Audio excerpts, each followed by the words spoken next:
It was good, man. We came out with some good energy. Defensively, I thought we were active.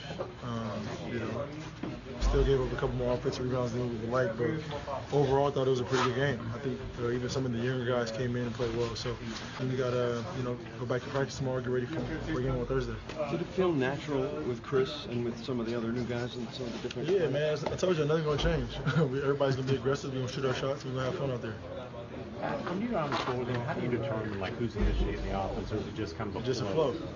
You don't know. I guess it's a good thing too, just because it keeps the defenses on their heels. But catch and shoot opportunities. I had several, so we just got to get used to that. And he had a couple as well. So it's gonna be a lot of fun out there. Are the minutes with him less stressful? I mean, is it? I don't want to say relaxing, but I'm always in attack mode, but I know I'm very confident that I got a guy that can get the ball to guys when needed as well, along with other things that he brings to the table. So he looked comfortable out there. Obviously, Trevor played well. Tuck, guarding 1 through 5. So we were very versatile on offense and defense. I know you don't like sitting, but did you enjoy watching him out there with all those shooters and him kind of? Was he? Yeah. I mean, I think we all watched it for the last 12, 13 years. So now he has probably more space than he's ever had. With pick and roll, and you got 3-4 shooters around you. It's going to make his game a lot easier. Do you think he's liking playing as fast as you guys do? Yeah, you just got to get comfortable with it. He's not used to coming up and just shooting the ball. He's Right. just setting it up. Tell him, listen, you come up and you make a couple in a row, even if you don't. You feel like you're confident enough to shoot a shot, shoot it. Nobody's going to be mad. We're going to get back on defense, get another stop, and get another good shot. So he's in good hands. Good. Thank you. Alright guys, so the Rockets just got done playing the Thunder. This was one of the best games of the year because we wanted to see what these two teams towards the end of the season were capable of doing. One of these teams is going to end up playing the Warriors, most likely. It's either going to be the Rockets or the Thunder, or both teams might end up playing the Warriors. It's just going to depend on how the seeding goes. If the seeding favors, the Thunder or the Warriors or the Rockets, they might end up playing one of the other powerhouse teams in the West before they get to the finals, which most likely is going to happen because the Western Conference is loaded, dude. You got the Spurs, Rockets, Warriors, Thunder. You got other teams that are, not even supposed to be big contending teams, and they're pretty good this year. So it's going to be interesting to see what happens once playoff time is about to start, because I don't know about you guys, but I want to see James Harden, I want to see Chris Paul, and I want to see what this Rockets team has to offer going up against the Warriors in a best-of-7 series. So basically what I wanted to ask you guys after the game, do you guys still think James Harden should get the MVP award this year? Because there's a lot of talk about James Harden being robbed the past 2 years of the MVP award. I want to know what you guys think. Does he deserve it this year, or should it go to someone else? Also guys, there's been a lot of talk about Paul George also getting the Defensive Player of the Year award. Do you think Paul George should have that, or should it go to someone else as well? Because let's be honest, dude, Paul George has been playing phenomenal this season, but there are quite a bit of other defensively known players that I think could give him a run for the money. So it's just going to be interesting to see who gets the awards, who wins the finals this year, and what goes on once playoffs start. So let me know what you guys think down in the comment section below. And other than that, guys, that is all I got for today's video. Stay fresh. I'm out. Peace. Alright, what's up everybody? What we're going to talk about today is 5 things about LeBron James that you don't know about, maybe considered a secret. You can call it what you want to. But we'll go with number 1. It happens to be with LeBron James, and it involves the Olive Garden. I was victim of this situation, if that's what you want to call it. But anyhow, he comes into the Olive Garden with his mother, his whole entourage of people, cousins, nephews, grandmas, you name it, they were there, and announces that he's gonna foot the bill for everyone. Well, let me tell you what, when it came time to pay and we go to get out of there, I end up paying for my own bill. So you tell me, where is it that he said he was going to do that? I mean, you ask me, that's pretty twisted. I mean, I could see if he didn't say he was going to do that. I didn't expect him to pay our bill, but if you're going to say you're going to do something, you better do it. That's how I feel about it.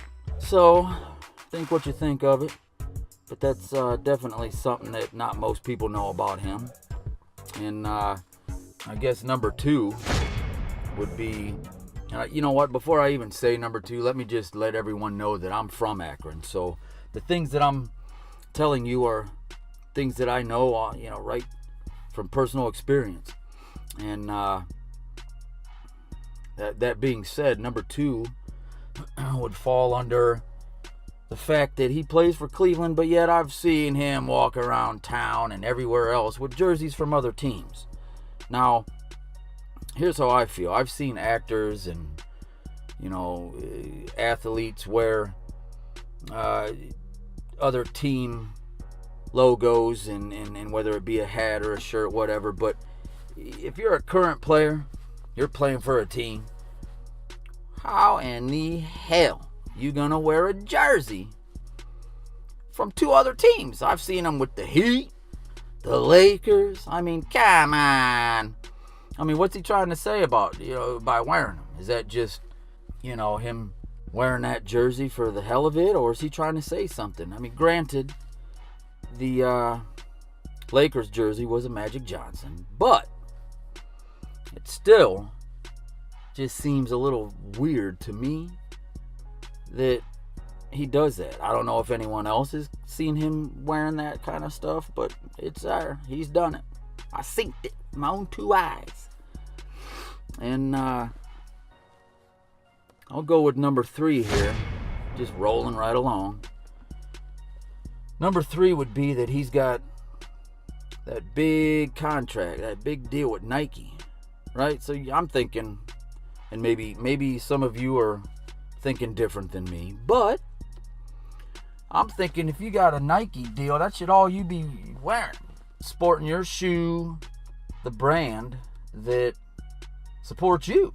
That's how I feel. But anyhow, he's even done it in a game. And I don't know that anyone's even talked about it, but I've seen wearing the old Ewans. I'm talking the ones with the pump on the tongue, and they're made by who? Reebok. They're not made by Nike. They're made by Reebok. So you see what I'm saying? He's supposed to be Nike, but he's wearing Reebok. It just don't make sense. Where's the justice? I guess it is what it is, right? What can we do about it but talk about it, bitch about it, comment about it, and I guess move on to the next one, which would be good old number 4. Number 4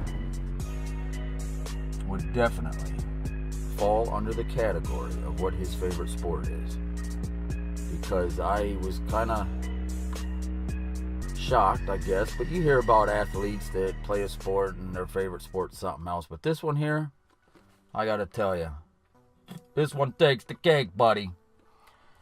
Matter of fact, he thought he was so good at the sport, he could beat a famous athlete in this particular sport I'm talking about, and he ended up getting his butt whooped. I'm talking whooped up, and that sport is tennis. Yep, you heard me. I said tennis. I mean, talk about come on. Tennis of all sports, but you heard it from me. Right here, right now. Tennis. So does that mean that after he's tired from hoops, he's gonna go swing that freaking racket? I don't know. And last, not least, his favorite food. I mean, I gotta tell you, this one too is just like, come on. Because I'm sure that most of you have never heard anyone say that this is their favorite food.